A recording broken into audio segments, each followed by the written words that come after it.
سب سے بڑا مسئلہ جس کو بازو والے شرک کا نام دیتے ہیں وہ ہے درگاہ پہ ماتھا ٹکانا. درگاہ پہ ماتھا ٹکانا. بازو والے بولے یہ شرک ہے. اللہ کے سامنے ماتھا ٹیکتا یہاں بھی آ کے ماتھا ٹیک رہا, دونوں برابر ہو گئے بولے. تو ایک صاحب اٹھ کے کھڑے ہو گئے, بولے مولانا خدا کی قسم درگاہ میں شرک ہوتا. میں بولا خدا کی قسم نہیں ہوتا. بولے صاحب اب امبا جوگی آئی گئے ہو تو شرک یہاں ہوتا ہے, درگاہ میں دیکھ کے جاؤ. بولے میں بولا چلو کل صبح فجر کی نماز یہیں پڑھتے ہیں, دیکھیں گے کہاں ہوتا شرک. فجر کی نماز پڑھ کے مسجد سے نکل کے درگاہ کو آئے تک اپنا ایک پٹھا سنی انہیں آیا, درگاہ پہ جھکا, ہاتھاں بھی رکھا, پیراں بھی رکھا, درگاہ پہ سر بھی رکھا, دل کے اندر رگڑ رہا. اور بات سننیاں تو اتنے ڈینجر رہتے, انہیں چادر اٹھا کے اندر ہی گھس گیا. ابے اوپر سے چومے تو بازو والا پریشان ہے, تو چادر اٹھا کے اندر گھس جا رہا.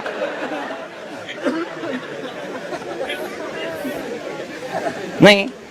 اور پھر بعض لوگ تو اور خطرناک رہتے, وہ درگاہ کی وہ لگا کے چادر کے اندر ہاتھ ڈال کے درگاہ کو رگڑتا, رگڑ کے نکال کے یہاں لگا لے رہا, یہاں لگا لے رہا, یہاں لگا لے رہا. ابے حولے, تو ہاتھ لگایا تو نے مر جا رہا, تو کیا کیا کچھ لگا لے رہا. یہ حرکتاں دیکھا تو بازو والے کا ٹینشن, بی پی, شوگر سب کچھ بڑھ گیا. بولے نقشبندی صاحب رات بھر 5000 آدمی کو بٹھا کے چلا چلا کے بولے درگاہ میں شرک نہیں ہوتا. تو اس کو سجدہ سمجھ رہا, یہ تیری عقل کے مردہ ہونے کی علامت ہے. پھر بولے یہ کیا ہے؟ میں بولا پہلے یہ بول تو سجدہ سمجھا گئی کو. بولے دونوں پیر بھی ٹک گئے, دونوں گھٹنے بھی ٹک گئے, دونوں ہاتھاں بھی ٹک گئے, بولے ناک بھی ٹک گئی, بولے پیشانی بھی ٹک گئی, بولے سجدہ ہے. ارے میں بولا ہولے, انہیں سجدہ نہیں کر رہا رے, انہیں محبت میں ولی کے قدموں کو چوم رہا. اور میرے بھائی مسئلہ یہ ہے کہ یہ جو یہ باتیں کر رہے ہیں نا اس قسم کی, ان کو سمجھائیں کہ اللہ کے بندوں عقل کے ناخن لو. عشق دے چلے نمبر لے گئے عقل والا انجے ہی عمرہ گالیاں. یہ جو آپ نے ڈاکٹرائن کھڑی کر دی ہے, یہ میرے بھائی ڈاکٹرائن تو نبی علیہ السلام نے نہیں کھڑی کی ہے. ابو داؤد میں, ترمذی میں, ابن ماجہ میں, سنن کبریٰ البیہقی کے اندر, المستدرک للحاکم میں صحیح سند کے ساتھ یہ حدیث ہے کہ ایک شخص ہیرا نامی گاؤں سے کوفے کے پاس سے آیا اور اس نے نبی علیہ السلام کو آ کے سجدہ کیا. قیس بن سعد ان کا نام تھا. آپ اپنا سر اٹھا, یہ کیا کر رہے ہیں؟ اور کہ یا رسول اللہ علیہ وسلم میں وہ کوفے گیا تھا نا, نجدیوں کے شہر, یہ نجدی میں کہہ رہا ہوں کیونکہ کوفے والے نجدی ہیں اصل میں, وہاں پہ میں نے دیکھا لوگ اپنے سردار کو سجدہ کرتے ہیں. تو آپ تو اللہ کے نبی ہیں, آپ زیادہ حقدار ہیں کہ ہم آپ کو سجدہ کریں. تو آپ نے فرمایا جب میں فوت ہو جاؤں گا تو میری قبر سے گزرو گے, کیا میری قبر پہ بھی سجدہ کرو گے؟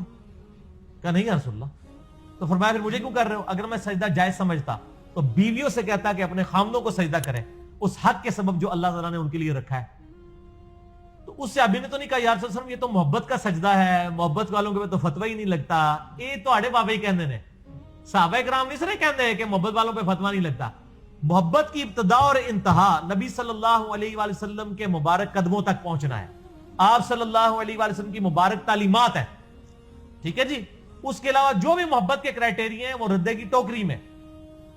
یہ بات ذہن میں رکھیے گا. اگر نبی علیہ السلام ایک چیز سے منع فرما دے, آپ کو کہ جی میں پھر بھی سجدہ کروں گا, جس طرح اعلیٰ حضرت نے ایک شعر کہا ہے, سر سوئے روزہ جھکا پھر تجھ کو کیا, دل تھا ساجد نجدیا پھر تجھ کو کیا. وہ کہتا ہے میں روزہ رسول کے سامنے جب سر جھکایا نا تو میں دل سے تو حضور کو سجدہ کر رہا تھا. ان طرح ان کو بھی خیال تھا کہ فزیکلی حضور کو سجدہ نہیں کرنا ہوتا حرام ہے. تو کہتے ہیں میں دل سے سجدہ کر رہا تھا. تو میں اس پہ کہتا ہوں بڑا چنگا کام کیتا ہے اللہ دے بندے ہو, نبی نے دل خوش کیتا ہے اس طرح. وہ نبی جو چھوٹی چھوٹی بات کے اوپر اتنی گرفت فرمائے. مسلم شریف کی حدیث, ایک صحابی کہہ رہا ہے من یطع اللہ ورسولہ فقد رشدا, جو اللہ اس کے رسول کی اطاعت کرے وہ کامیاب ہوا. ومن یعصہما, اور جو ان دونوں کی نافرمانی کرے فقد غوا, وہ گمراہ ہو گیا. اور آپ فرمانا ہے بئس الخطیب انت, کتنا برا خطیب ہے تو نے یہ کیوں کہا کہ ان دونوں کی؟ تجھے چاہیے تھا تو کہتا اللہ اور اس کے رسول کی, تو نے دو کیوں کہا؟ یہاں آپ کے بزرگ کہتے ہیں ہک کیا ہے, ہک کیا ہک ہے, جیڑا ہک کی ڈھوں آنکھے او کافر و مشرک ہے. اور نبی علیہ السلام کیا فرما رہے ہیں, جیڑا ڈھوں کی ہک آنکھے او کافر و مشرک ہے. تو اچھا اسی لیے آپ دیکھیں انہوں نے شعر لکھے علم بس کری ہو یار, ان کو پتہ ہے علم ہماری موت ہے. اور قرآن کیا کہتا ہے, قل رب زدنی علما، اے نبی آپ بھی اللہ کے حضور دعا کی ہے کریں کہ اللہ میرے علم میں اضافہ کر دے. قل هل يستوي الذين يعلمون والذين لا يعلمون انما يتذكر اولو الالباب، اے نبی فرما دیجئے علم والے اور بغیر علم والے برابر نہیں ہو سکتے، نصیحت تو حاصل نہیں کرتے مگر عقل والے. یہ عقل علم یہ ساری باتیں. انما یخشى اللہ من عباده العلماء، اللہ کی معرفت صرف اہل علم کو. یہ ساری آیتیں جو ہیں یہ آیتوں میں تو کہیں عشق اور چلے تے تواڈے چل ایسے چلے ہی ہو ایسے صحیح کہندے نے عشق دے چلے نمبر لے گئے اور نمبر ایتھے ہی نے انہاں دے ناچن گے تے ویلا سٹیاں جان گیاں آخرت عشق دے چلے دی پھینٹی لگ جانی جے. عشق اور محبت وہی ہے جو نبی صلی اللہ علیہ وآلہ وسلم کی تعلیم فرمائی ہوئی ہے. ادروائز جو بھی آپ چیز آگے بندہ کہتا ہے جی نبی علیہ السلام جو ہے میں آپ کو سجدہ کروں گا، حضرت آدم کو بھی تو فرشتوں نے کیا تھا، تو اسی لیے کہا جاتا ہے حکم جو ہے ادب پر فوقیت رکھتا ہے. ٹھیک ہے جی، اگر حکم ادب پہ فوقیت رکھتا ہے اور آپ کا جعلی عشق تو ہے ہی کسی کھاتے میں نہیں، اس پہ حکم نہیں فوقیت رکھے تو یہ جعلی باتیں. وہ کہتے ہیں جی بلے شاہ نے نچ کے مرشد بنایا سی، تو اعلیٰ حضرت تو خود احکام شریعت میں لکھ رہے ہیں کہ یہ قوالی ناچ گانا یہ صوفیاء کی بدعت ہیں، اور ہم یہ شرم کا مقام ہے کہ ہم تمہیں بخاری مسلم ابو داؤد ترمذی نسائی ابن ماجہ سے حدیثیں پیش کرتے ہیں ان چیزوں کی حرمت پہ، اور تم ہمیں بزرگوں کے واقعات سناتے ہو. ان روایتوں کا کیا کام؟ آپ کے ساتھ ہی میرا قوالی والا کلپ بھی ریکارڈڈ موجود ہے. وہ صوفیاء تو اہل حضرت کو بھی نہیں نہ مانتے جی، صوفیاء اہل حضرت کو بھی کوئی نہیں تو مانتے. پھر اس کا مطلب ہے کہ ہمیں یہ تانا دیتے تھے تھوڑا کو روحانی باپ کوئی نہیں ہے، اس کا مطلب انہوں نے بھی کوئی نہیں ہے. پھر اعلیٰ حضرت کو اگر نکال دیتے ہیں تو پیچھے کیا رہ جاتا ہے؟ اعلیٰ حضرت کا تو ان کو شکر گزار ہونا چاہیے کہ ان کے جو جعلی عقیدے تھے نا، جن کے پیچھے کوئی قرآن و حدیث کی آیات نہیں تھی، ان کو بھی اعلیٰ حضرت نے کسی طریقے سے ثابت کاری دی ہے. وہ کہتے ہیں نہیں سارے مولوی ہیں. ہاں تو پھر کیا ہے؟ صاحب وہ کیا لفظ کرتے ہیں، کہتے ہیں صاحب شریعت ہے، ایک صاحب وہ دل ہے کہ کیا ہے وہ نہیں. صاحب دل یعنی وہ ہوتا ہے جو قرآن حدیث پہ عمل نہیں کرتا، بس ان کا کنسپٹ ہاں، ہے تو وہ آپ اپنے پاس جیب میں رکھیں نا. لائن ہے. ہم تو آپ کے نبوی بھائی ہیں، ہمیں آپ نے کوئی بات کرنی ہے نبی علیہ السلام کے ریفرنس سے کرنی ہے.